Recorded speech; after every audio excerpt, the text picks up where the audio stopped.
Good morning, good afternoon, good evening, folks. Michael Zuber, one rental at a time. And if you're new to the channel, one of the things that makes this channel very unique is I stay in my lane. I know what I know and I know what I don't know. And thus I get experts to round out the story of real estate investing. And one of the things that is very important is probate. It is something that happens. And there's a lot of people out there that talk about probate. But I actually go out and find an attorney, somebody who is licensed to do this in the state of California and Arizona. Let's welcome Rylas to the show. How you doing, buddy? Great. Thanks for having me. I love being here. It's so fun to have the chance to participate as a fan of the channel. Yes, thank you. That's what's cool about YouTube and our new world that we're moving into. It's really interactive. The content that you take part of, it's easier to participate. Yeah, absolutely. And thank you for being a part of the channel, part of the group. I tag you a lot in our private Facebook group, and you're always so gracious to answer. So thank you, thank you, thank you.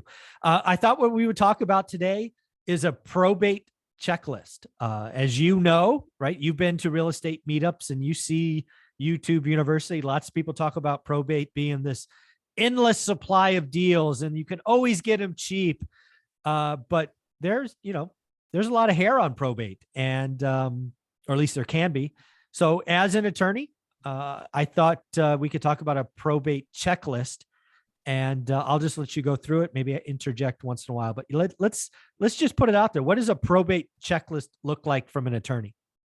Yeah. So, I got into this world kind of the other way, right? That's how I got introduced to the real estate investing world, as a probate attorney. Mm-hmm. And let's quickly define probate first. So sure. Probate is the legal process to transfer title out of the name of the deceased. Mm-hmm. So again, to be more specific, and I'm going to kind of do this, because there's the devil's in the details of a lot of these things, because people will interchange some of these words, but they have very different meanings, so please. Like will and trust and estate, yes, all very different things, but come on, they're not the same thing, Rylas. What's the deal? No. So let's call this, I guess here's a checklist I think you should run through whenever you're dealing with the property. Okay. So, and kind of the title of this checklist is who's going to sign your contract. So who's going to sign your contract? Okay. Is the title. Yep. And then line number 1 is the person you're talking to. Okay. Got it. And this is the approach that we take. Mm-hmm. I get so many messages and DMs, and there's so many places, and I would love to talk to everyone. Everyone's like, when you get a second, can you give me a quick call? Yeah, sure. But yeah, but running through this checklist, and I've made videos about this. If people run through this is going to answer most of those questions. So, okay. All right. So who are you talking to? And then number 2, I want to know the title of the property. I want to know how. So give us some examples of what that might look like. Okay, so I'm talking to someone, her name is Susie Smith. Okay. She's calling regarding a property, 1234 Main Street. Perfect. Okay. So again, my perspective as a probate attorney, I'm more concerned about the title of that. Like, what is the actual title of 1234 Main Street? When you pull up the deed. What might it look like? So it might say John and Jane Doe, husband and wife. Got it. Okay. It might say John and Jane Doe, tenants in common. Got it. It might say John and Jane Doe, period. Okay. Yep. Now, if John or Jane Doe is dead, then we got to look further at this. Okay, so we're going to look at, say, whose name is on title. Got it. Are they both here to sign, or is everyone here on title to sign? Then you're done, right? Then it's a basic transaction. So in that case, so if John and Jane are alive and I don't know, alive and well, and alive and well, yeah, can sign a contract legally. They're not mentally whatever. Yeah. So then if you're talking to Susie Smith, the question is why aren't I talking to John and Jane Doe? If they're alive and well. Yeah. What's the deal? Yeah. Okay. But sometimes the decision maker is not the same one on paper, right? Sometimes the one driving the ship, maybe a daughter is kind of running the show. If this is Susie Smith, helping them, they need to sell their house, they need to downsize, whatever. They're having me take charge. Okay, that makes sense. But yeah, I want to know why, who are you talking to, and what is their relationship to these people? Now let's make it more interesting. Someone's passed away. Let's say John Doe is dead Okay. and Susie's calling on behalf of her mom, Jane Doe. Got it. Yep. I'm with you. Okay. All right. So the three scenarios, if it says John and Jane Doe writes a survivorship, it has those words, writes a survivorship, no problem. Jane Doe signing the contract. Yeah. All you have to do is you have a death certificate or something that shows that John is passed on.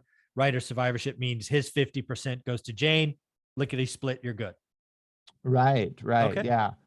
Now, where you might have an issue if it says John and Jane Doe, period. Okay. Or if it says John and Jane Doe, tenants in common, the effect is the same. Okay. So basically what that means, it means that their share goes to their estate. Got it. They're 50% in this example. Yeah. So it means that John Doe has passed away, his 50%, he's not here to sign for it, but it falls down to his estate. Okay. So that's where, then you might need probate. Right. Okay. Now the other example we gave, if it says John and Jane Doe, husband and wife, then it's a maybe. Arizona law is kind of tricky, but the way Arizona law reads, if it says, so basically there's a presumption of tenants in common. So if it's not clear and it doesn't magically have the words rights of survivorship, the presumption is that it's tenants in common. Okay. Meaning in Arizona. In Arizona. Got it. Okay. California, maybe, I think California is the same as well as that too. That's a presumption. If it doesn't clearly have the words rights of survivorship, then it's tenants in common, except here's the Arizona law. I know the Arizona law clearly, it says except if it says husband and wife. Okay. So some title companies get nervous and say that's not clear enough. Because that's an exception. We want to clearly see the words rights of survivorship. Okay. So I've seen title companies for that reason. They say, we want to probate because we want crystal clear chain of title. Sure. And we think that's kind of sticky. Okay. All right. Man. All right. Now let's say they're both dead. Let's say John and Jane Doe are both gone. Okay. Then what do we do? So title, you're looking to make sure that they have the authority to sign. Correct. Now, if they're both gone, then we need to ask the question if they have a last will and testament. Okay. If they have a trust, that's going to come up in question too, how it's titled, right? Because when we look on the deed, if we see it's titled in the name of a trust, different story. Got it. But in this case, John and Jane Doe, they're both dead. So we need to know, do they have a last will and testament? So a last will and testament is what controls their estate. Yep. Now, if they don't have a will, then you look at what's called the laws of intestacy. Okay. That's the default order of who's going to be the beneficiary. So it's you can look it up per the state. And that's also going to tell you who has priority to serve as a personal representative. Okay. But they're not going to have the authority unless they do something. Right. So in a case where, so if this is Susie Smith, her parents are John and Jane Doe, if there's no will and they had, 5 kids, if there's 4 other kids, Susie and all of her siblings had the same priority. Correct. It doesn't matter who was born first. It's just they're all equal, 20% in this example. Correct. As siblings. As siblings. Yep. Now, if it was a case where there was, let's say that just John Doe passed away, Jane Doe was the spouse. Now, it's different if there's kids from a prior relationship. Yeah. It gets really messy really fast. Right. Yeah, it does. Yeah. So these are the questions I'm asking. So if someone's passed away, we're looking, do they have a will? If there's no will, were they married? Did they have kids? And were the kids from this relationship or another relationship? Yep. Because if the kids were from another relationship, let's say Susie is, Jane's not her mom. She was from a different relationship. Yep. So in that scenario, this is Arizona. I believe California is the same. Half would go to the surviving spouse and half to the children. Right. but the surviving spouse has the priority to serve as a personal representative. Okay. So if they're going to open up the probate and, Susie and the spouse both want to be the personal representative, the Spouse wins. spouse wins. Got it. Yeah, all other things being equal, spouse wins. Okay. All right. Yeah. So make sure you're talking with who is going to sign your contracts, and that's what you got to go through. So look at the title. Yeah. So again, let's just play this out. Let's you're a wholesaler, you're a real estate agent, you're an investor. Somebody somewhere in your line tells you, hey, so and so just passed away. I want to sell the house. I'm their kid, grandkid, somewhere where you're like casually connected to this opportunity. You do need to do the legwork to figure out those other layers, right? And again, a probate process can take a while, right? This is not a 48-hour, 5-day thing. This could be months, if not years, right? Correct. Okay. So it's important to do this homework before. Now, my law firm, there's kind of some of my intake people, there's kind of a bad taste for some certain real estate people. Sure. Because I'll call them lazy, the ones that call and like, oh, I need to talk to Rylas, I got a question. But if we go, they haven't done this yet. Okay. And this is always where I start, because I need to see what's going on. Yep. And sometimes, by the time I get through this, I'm like, okay, so you're talking to a grandchild, right, who thinks they're going to use the power of attorney, right, but that's not actually going to work. They really need a probate, and the foreclosure is in next week. So sorry, can't help. Yeah, you're talking months and months of a problem. Yeah. But okay. Yeah. So again, when I think about probate, I think there's a lot of people that make it sound like there's endless deals and endless profit to be made, but without talking about the real work, the real legwork, just the checks and balances. You have to do a lot of work. You should do a lot of work up front. You shouldn't depend on someone else. You shouldn't call Rylas and ask for a favor. You should go look up title, right? People can do that, correct? Yeah. So there's other people that we like working with in town, that my receptionist, that they know their teams, and we like doing deals with them because they know the stuff when they call us. They go, hey, we think we need a probate. Here's the deal. We're talking to the daughter. It's her mom, blah, blah, blah. They have, they kind of lined it out, right? Yeah. Everything we need, so we can go, yes, let's do it this way. Here's the fee. Yep.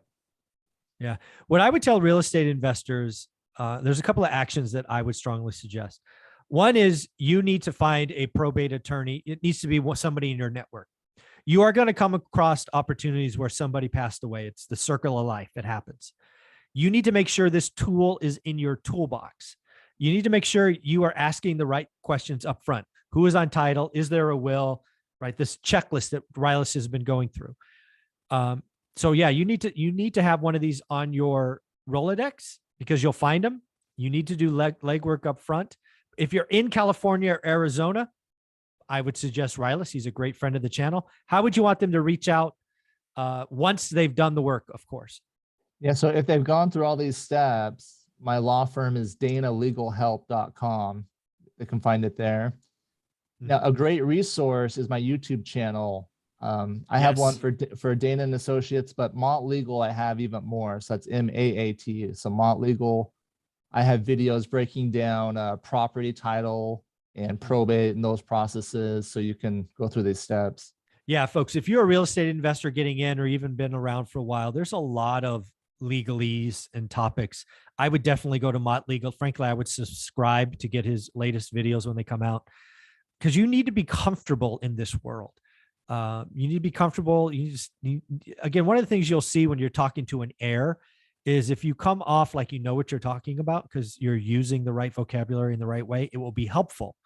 Because that's what they want, right? They're in a situation that is certainly no fun. And then if you do the legwork up front, do this checklist, whether it's Rylas, if you're in Arizona or California, or another probate attorney, you will jump to the front of the line, right? You want to get a probate attorney on your team as a piece of your network, bring them business. It is the best way. Would you agree, Rylas? Absolutely. That's the best way. That's a guaranteed way, going through the front door with the client Exactly. that they're looking for. Show them how helpful you are, right? Don't tell them. We hear it all the time. Yeah. I get messages all day and things in the mail telling me how great everyone is and how Yeah. their team is the best. Yeah, So, exactly. Show them, bring them a client. Rylas, any other kind of closing topics on a probate checklist? yeah. So I guess closing thought is if it's not that hard. I guess I'm a little biased because it's my world, but just don't be lazy, right? Who's Yeah. going to sign your contract? There's a big commission waiting for you, but who's going to sign it? So, Well, see, kind of that's work where backwards. that is the error of the way.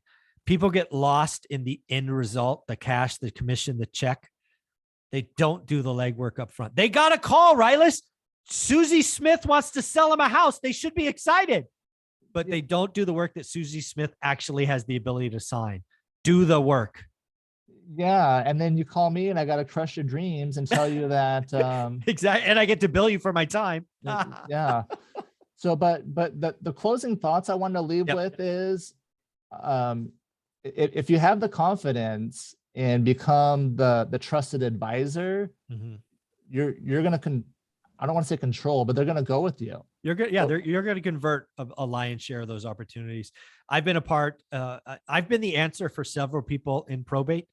They take a long time. I think my shortest was 8 months, but you do the right thing. Everybody wins. Everybody's happy. Yeah, but this is not the fastest way to a check. A probate is not that, in my opinion. So yeah. Again, go to Mott Legal. There's a lot of stuff to learn. Rylas puts out a lot of stuff. MATT, right? MAA. Oh, MAAT. That makes more sense. Otherwise, it'd be Matt. Yeah. So Mott is the Egyptian goddess of law and order. I did not know this. MAAT. There you go. The Egyptian that's kind goddess. of the name. Yeah, I've lost probates before, where we've had the lead call our office and then we call back later and follow up. And they said, no, we went with the realtor's person. So whoever it is that gains that confidence is what I want to say, right? Whoever that trusted person is that shows up and they feel like they can trust them and they know what they're doing, they know how to approach it. That's going to be the one that kind of controls them. And, then you bring in your team and everyone wins. Yeah. Thank you, Rylas. This has been a great show. Love this probate checklist. Thank you for all you do for me and the channel. Thanks, buddy. And thanks for having me.